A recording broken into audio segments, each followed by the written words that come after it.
I'll call to order the February 7th, 2024 City of Fishers Plan Commission. Please join us for the Pledge of Allegiance.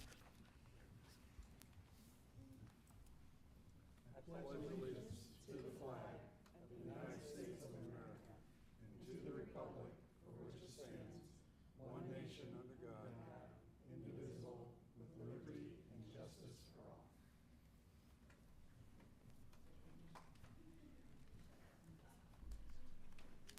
Thank you. Well, we have Mr. Brad DeReamer with us. We want to welcome Brad back to the Plan Commission. And welcome Angie Frazier. Glad to have you to join us. You two have already taken the oath of office, as I understand. According to the attorney, yes, we have. Thanks, Rodney. Kay, roll call, please. Yes, yes. Mr. DeReamer, Here. Mr. Fain, Here. Ms. Logan, Mr. Peterson, Mr. Moulter, Here. Ms. Stoller, Here. Mr. Richards, Ms. Jackson, Here. Mr. Stevenson. Here. Thank you. Thank you. We do have a quorum to conduct business tonight. The first agenda item is the election of officers, appointments, and designations. Kay, I will call on you for that. Yes. First order of business is the election of the president. I nominate Howard. Second. We have a motion and a second. Roll call, please, Kay. Mr. DeReamer, Yes. Mr. Fain, Yes. Mr. Moulter, Yes. Ms. Stoller, Yes. Mr.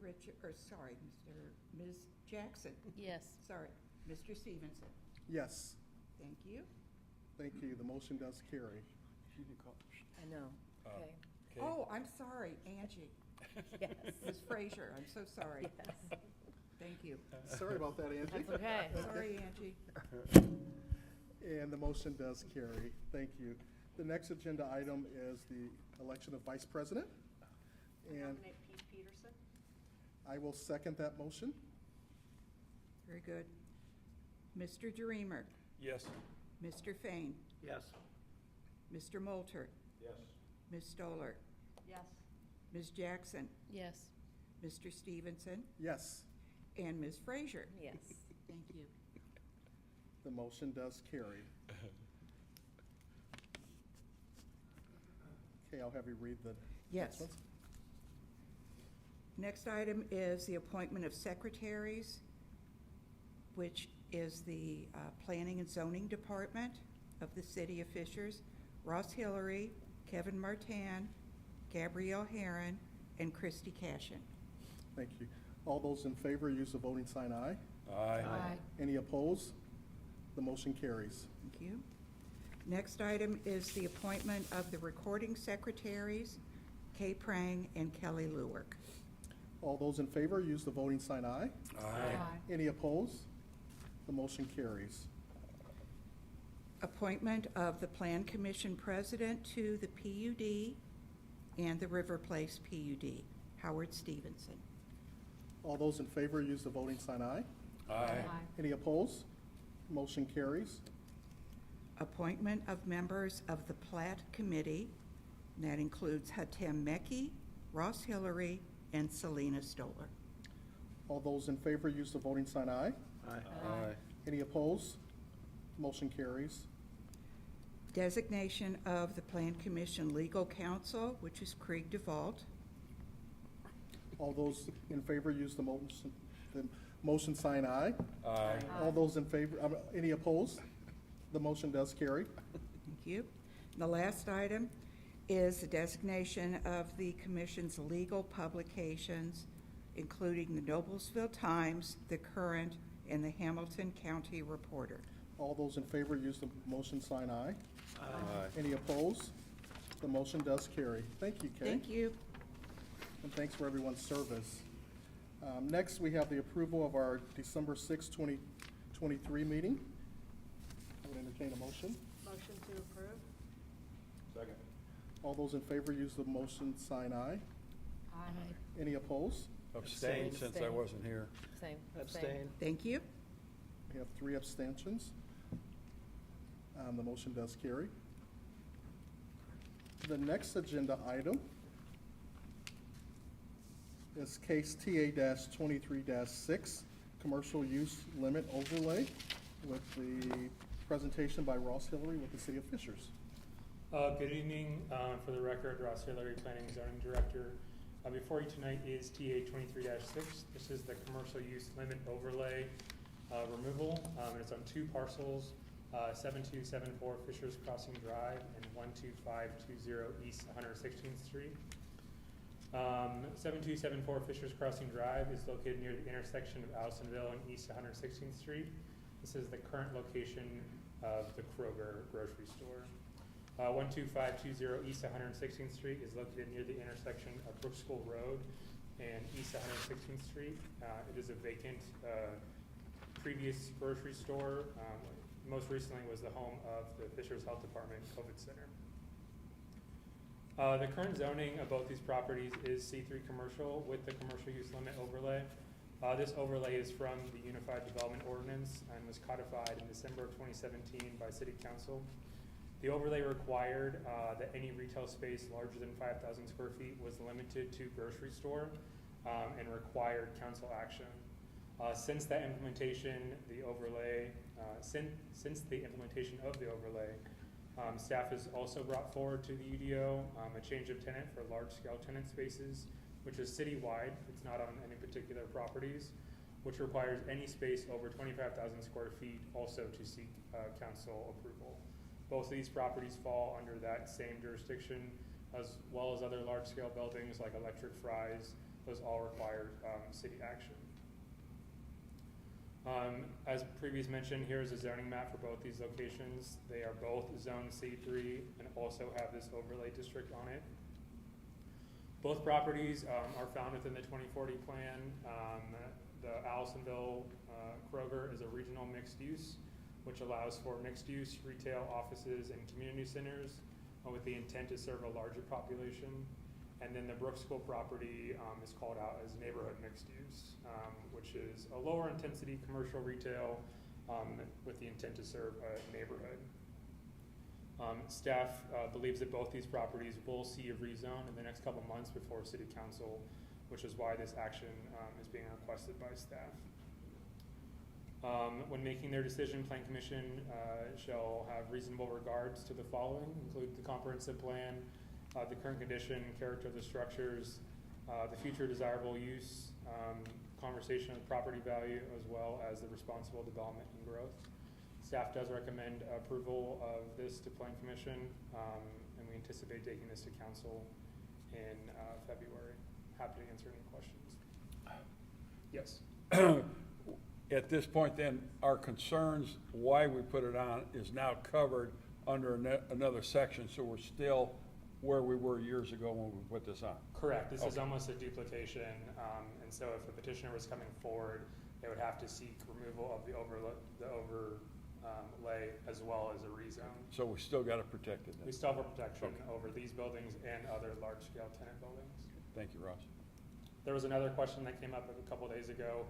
Could that tenant go in there and start subdividing it? And the answer is no. They would have to seek approval before they could subdivide that. Thanks, Ross. Thanks for the clarification, Brad.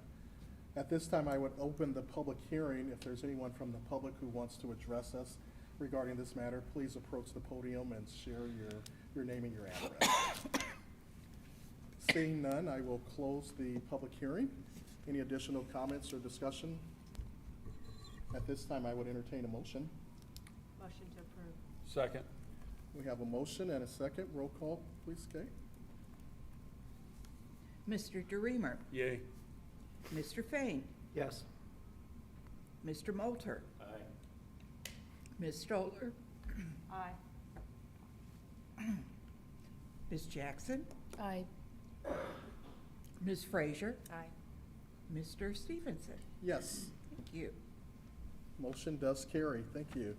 Next agenda item is case number RZ-23-7. It's a consideration of a rezone of 5.67 acres from PUDM Sandstone Gray Eagle PUD to R3 residential to allow for future building and parking expansion of the Traders Point Church. A place of worship is a permitted use within the R3 Residential Zoning District. Thank you. Hello, Christy Cashin with the City of Fishers Planning Department. This property is generally located west of Brook School Road and north of East 116th Street, directly north of 12648 East 116th Street, where Traders Point Church is located. The property is currently zoned PUD-M, part of the Sandstone Gray Eagle PUD ordinance number 10096A, B, and C. The current zoning is intended to allow all uses described in the Unified Development Ordinance under R1, R2, R3, R4, R5, and C2, with the exception of automobile service stations. Properties surrounding this lot are zoned PUD-M to the north, R3 and C2 commercial to the south, PUD-M to the east, and PUD-C, C3 commercial, and commercial use limits overlay to the west. The petitioner is requesting to rezone to R3 residential to match the zoning of the parcel to the south that is owned by Traders Point Church. And it is currently, and is the current location of the place of worship.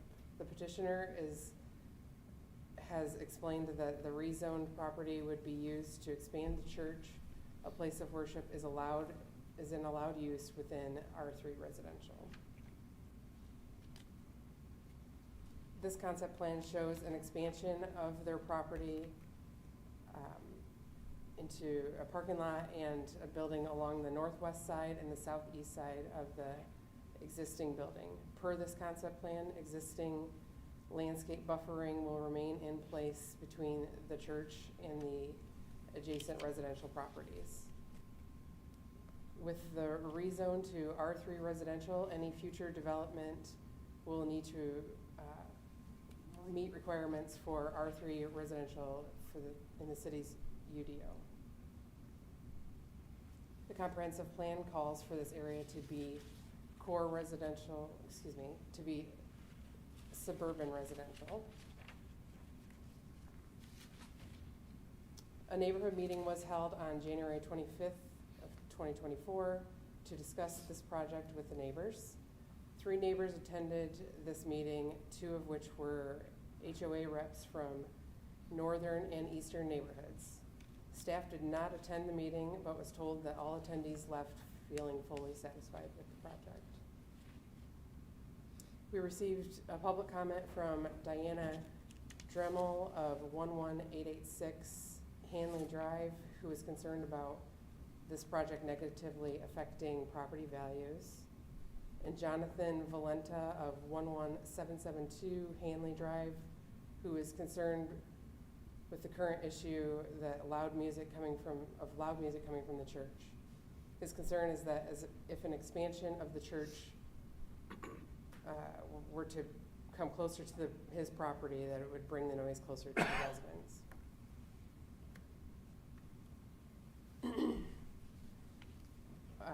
Staff recommendation. Staff has no recommendation for the Plan Commission. If approved by the Plan Commission, staff recommends the following condition. The proposed concept plan be added to the ordinance as a commitment to expand the place of worship onto the property. This item is anticipated to go to City Council on February 19th, 2024 for final reading. The petitioner is here and they do have a brief slide or brief presentation as well. Charlie and Nick? Thanks, Christy. Mm-hmm.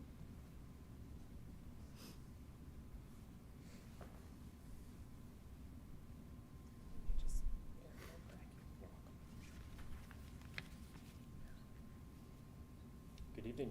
Good evening. Oh, here's the mic.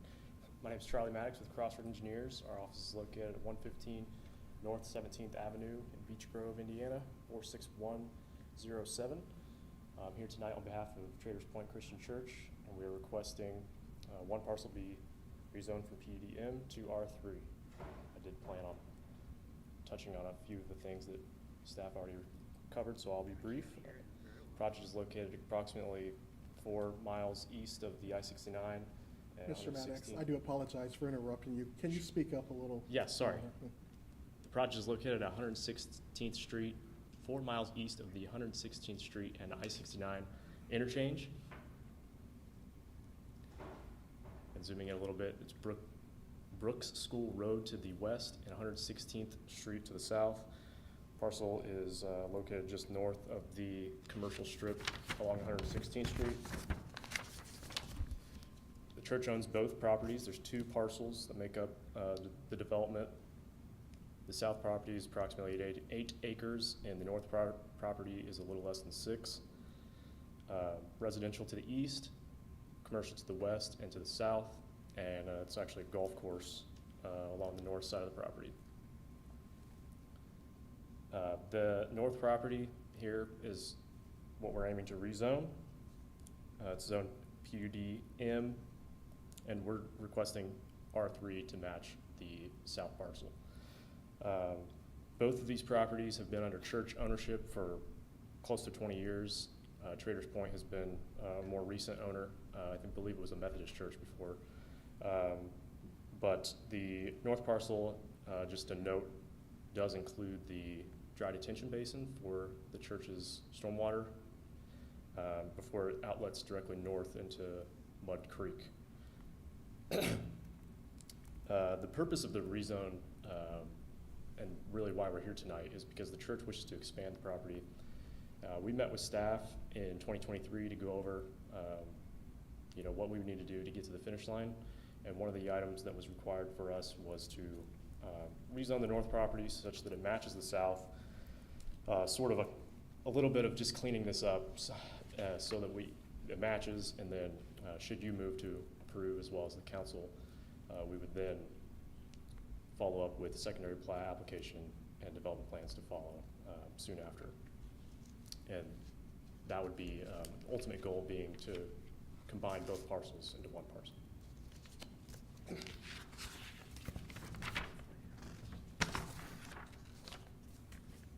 So as far as the concept plan goes, this has not been exactly nailed down yet, but I did put this rough exhibit together to give you an idea of what the thoughts have been so far.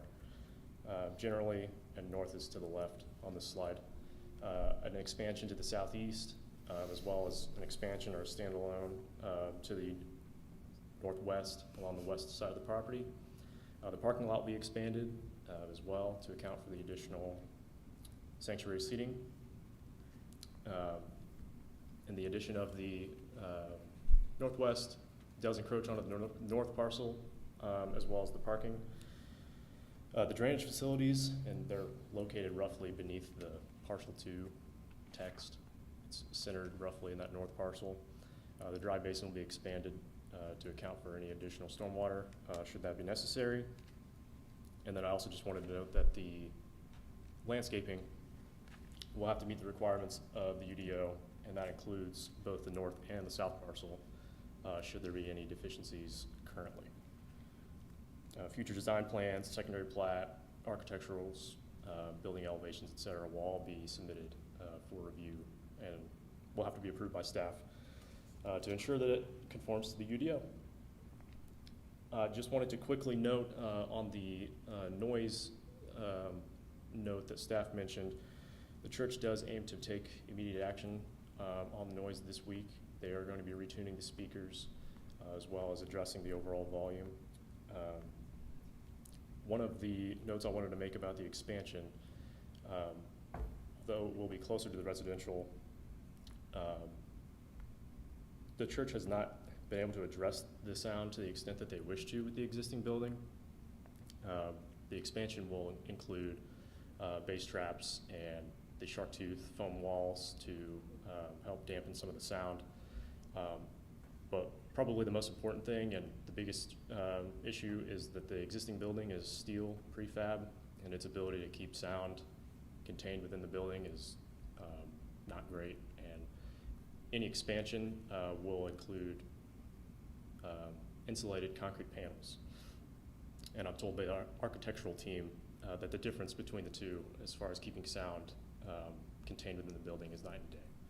So sound is definitely one of their priorities, and they'll have sound engineers looking at that as well. I'd be happy to answer any other questions or concerns that you have. Thanks, Mr. Maddox. Any questions for the petitioner at this point?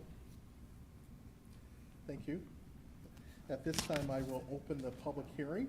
If there's anyone from the public who would like to address this matter, please approach the podium and please share your name and your address with us.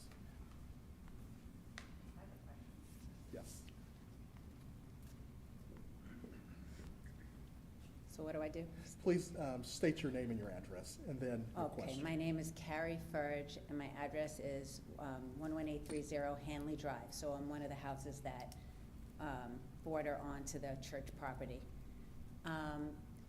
My question is, if the north parcel gets rezoned, how much of that, I'm not sure how much of that parcel is floodplain. What do they have, will they have to get approval?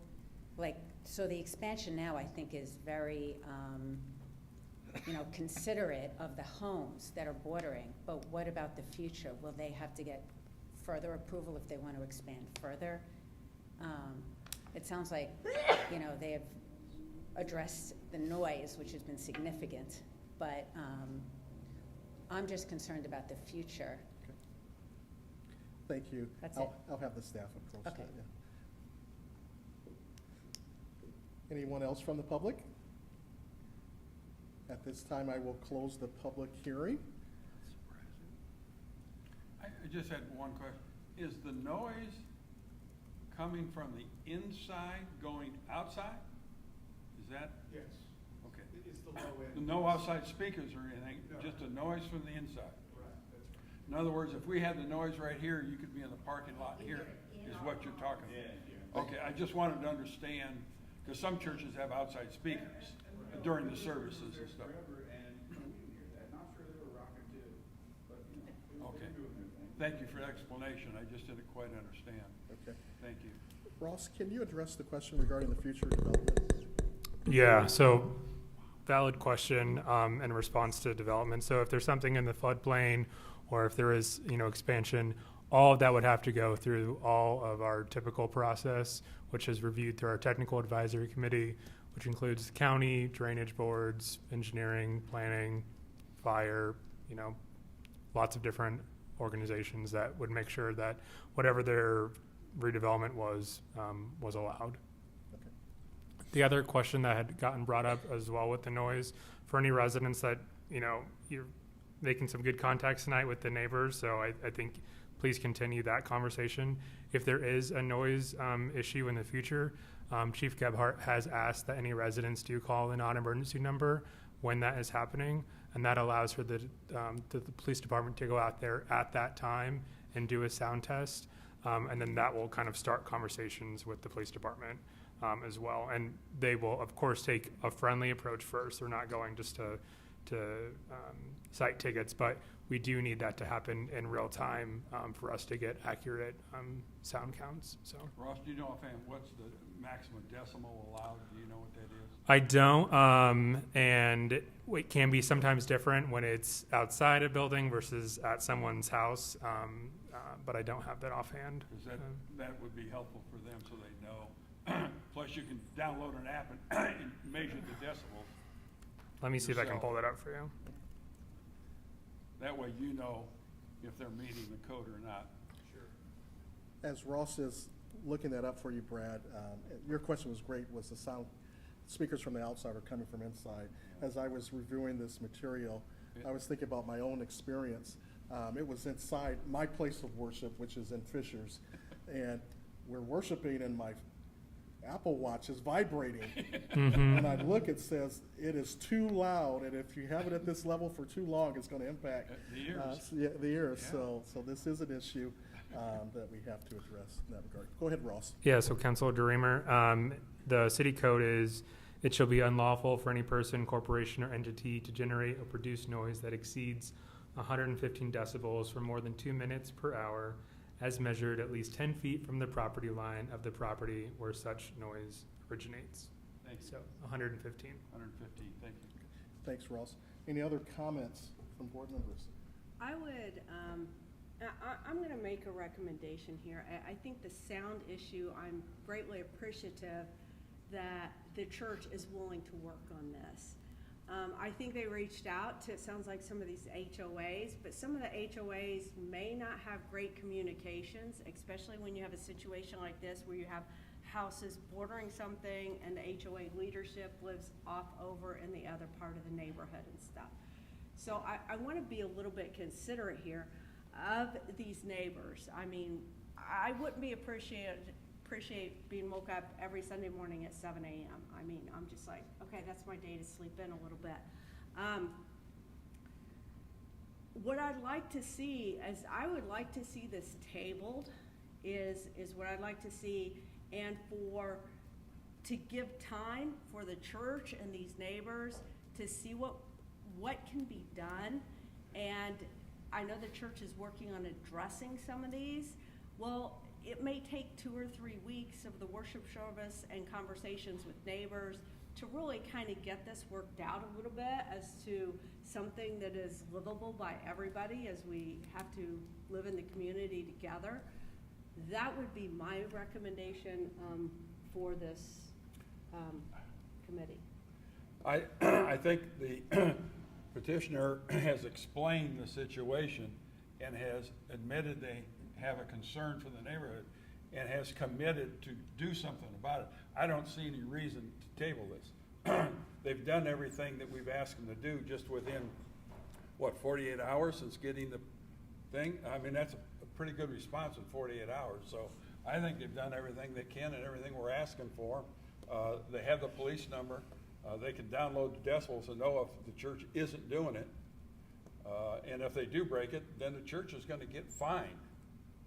So I'm sure when they start getting fined, they're going to lower the decibels. So I don't see any need to continue this or table it. To your explanation of the existing structure, which is not helping with the noise, and you're saying that in the new structure, you're going to add in things to change that. So to that comment in your explanation, I'm glad you brought that up. Are you going to move all activity from the existing structure into the new structure that would eliminate? So anything that with the loud noises, with the worship? Yes, that I believe, and we have some representatives with the church here tonight, they can come up and correct me if I'm wrong, but I believe that sanctuary will be transferred to the new Okay, addition. I think that would be important for them to know. Good evening. My name is Brian Eversman with Traders Point. Yes, all adult worship will move to the new concrete structure. The existing metal structure will just become more kids' classrooms to accommodate the additional adults that would bring the kids on a Sunday. And the kids' classrooms don't generate noise. Some kids. Well, the kids generate noise, the kids' classrooms don't. Absolutely. Thank you. Yeah, and again, it's just, we have churches in Plainfield in residential areas, Carmel, downtown we back up to residential. This is our first time in a metal building, and so we had no idea until we started hearing from the community a few days ago that the noise would transfer that significantly. Connected with Charlie and some of the engineers that are working on the project with us. They helped us to understand the vast difference between the current structure and the type of construction that we're in our other church buildings. And like Charlie said, in all of our new constructions, which this would be, or remodels, we implement base traps, which are they're in the back of the room, above the doorways. It's literally just it's just a wall that sticks out, and it's just got gobs and gobs of insulation in it. It's got a nice, cloth material that covers it. But then we do the sawtooth on the edge, on the walls, so it comes out a little bit and then angles in, comes out a little bit, angles in, again, to catch some of that base. And I think one of the most important things, if whoever's running the computer doesn't mind going back to the slide of the potential rendering, currently, with the orientation of the metal building, Yeah, right there, that's great. So the square rectangle there in the middle is the only thing that's built, and the way the stage throws into the room is there to, what's that, the southeast. You know, the room orients that way, basically throwing sound from the speakers towards the tree line and towards the homes. When we build the new worship center in the front, we would actually throw the exact opposite way. So the speakers would be aimed sort of at the little storage units. So in addition to the construction type of material, in addition to all the soundproofing that we would do in the room, a third advantage to this proposal would be that the sound would come out of the speakers being thrown the exact opposite direction. Thank you. Did you explain this in detail with the residents who had the concern in your meeting as well? In our meeting a week or two ago, no one represented this concern, but we're more than happy to stick around and talk to anybody tonight. And we've had, I think, two phone calls. And yeah, so we're more than happy to begin these conversations. Thank you. Thank you. Thank you, guys. Any other comments from board members? Yes, Bruce? This is a recommendation on rezone only, right? Not any recommendation on the proposed building expansion. The only thing staff has asked is that the concept plan that they provided is included in the rezone ordinance. Great. Thank you. Can I ask a question on something Ross mentioned, or if that's out of order or not? Well, we've closed the public hearing, sir, so. I'm happy to talk to you after. If there's no other comments from board members, I would entertain a motion. I'll make a motion to approve. I'm sorry? I think the May I? petitioner Wait, would wait, like. Petitioner has some. Yeah, you can come up. I did want to maybe ask for some clarification on the additional commitment that staff has asked to be included, the site plan with the ordinance.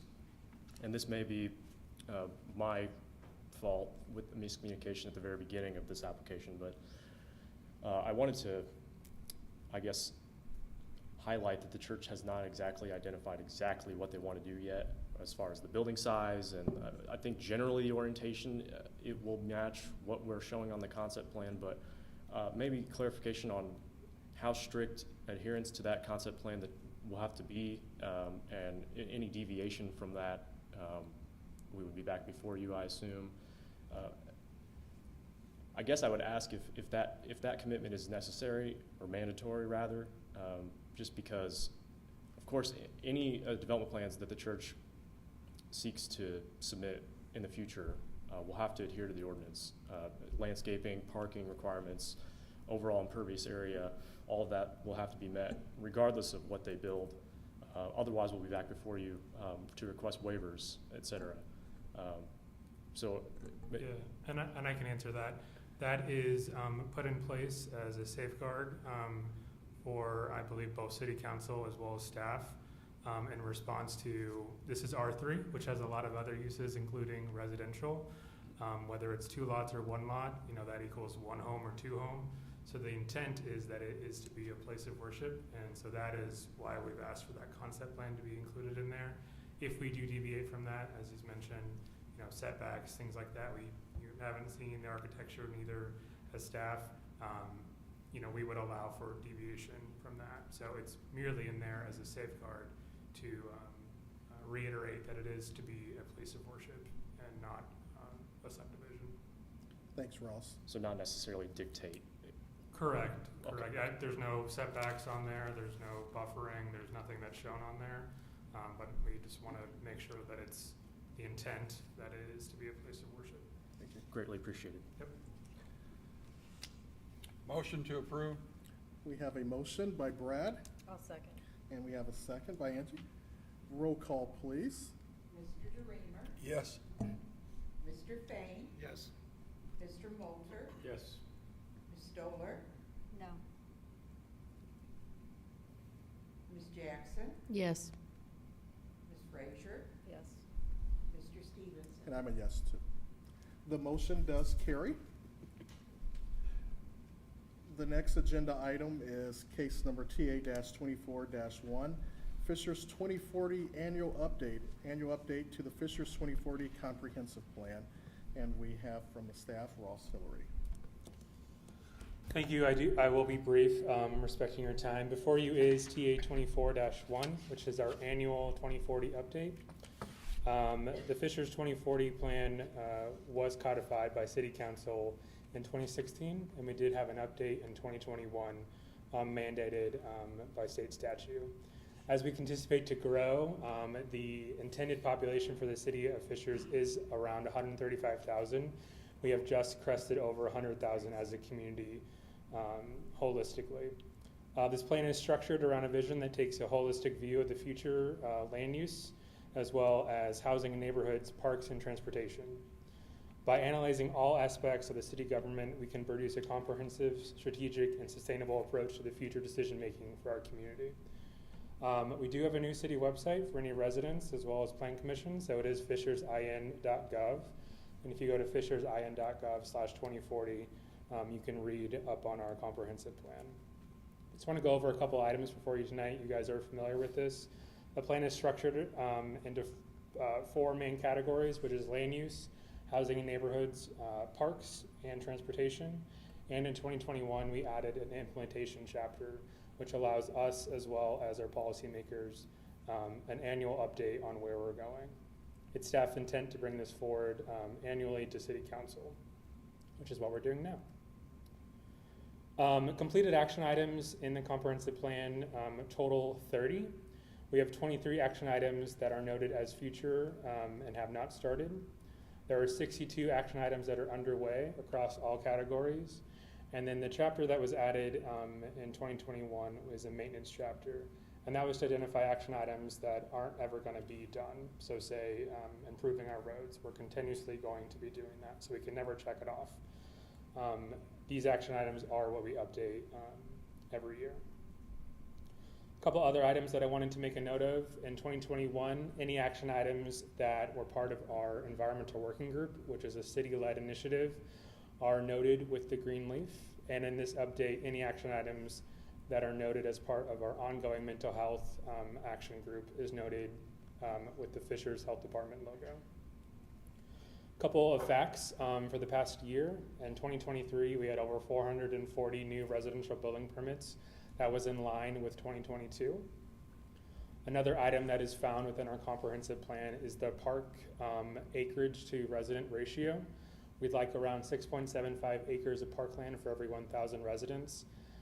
As of last year, we have over 820 acres of city-owned park and open space, which currently exceeds that. So as we move forward in gaining additional population, as you've all seen us acquire additional parkland like the White River Park, the Agro Park, Geist Waterfront, that is the intent to add and keep that ratio of parkland per resident. I don't know who this little boy is, but he's very cute. Comes from our PR department. Appreciate that. Also added in the 2040 plan, we recently completed with REA, a consultant, the Fishers Trails and Greenway report. The proposal recommends aims to address the evolving needs of the community while fostering active transportation alternatives, including cycling and walking throughout our community. We've already started working on this from a trail gap perspective, and 3 trail gaps in our community were already funded by City Council for 2024. This plan was a collaborative effort between the NEMPO as well as the Parks and Engineering and Planning Department. And another quick fact, as of 2023, we have over 131 miles of trails, and we'll continue to grow that as we move forward. And lastly, the engineering department adds updated to their thoroughfare plan. This is housed within the comprehensive plan. This is any additional intersection improvements that we see in the future for our community are noted here. This is very vital as development happens. If we don't have that codified within our thoroughfare plan, we can't request that right away. So outlined here are intersection improvements that have already been done, as well as future intersection improvements. As you can see, 37 Allisonville, and then continued improvement of 96th Street. Staff does recommend approval by Plan Commission, and I'm happy to answer any questions. Thanks, Ross. Any questions for Ross at this time? Motion to approve. Well, public hearing. Oh. At this time, I will open the public hearing. If there's anyone from the public that would like to address this matter, please approach the podium and share your name and your address.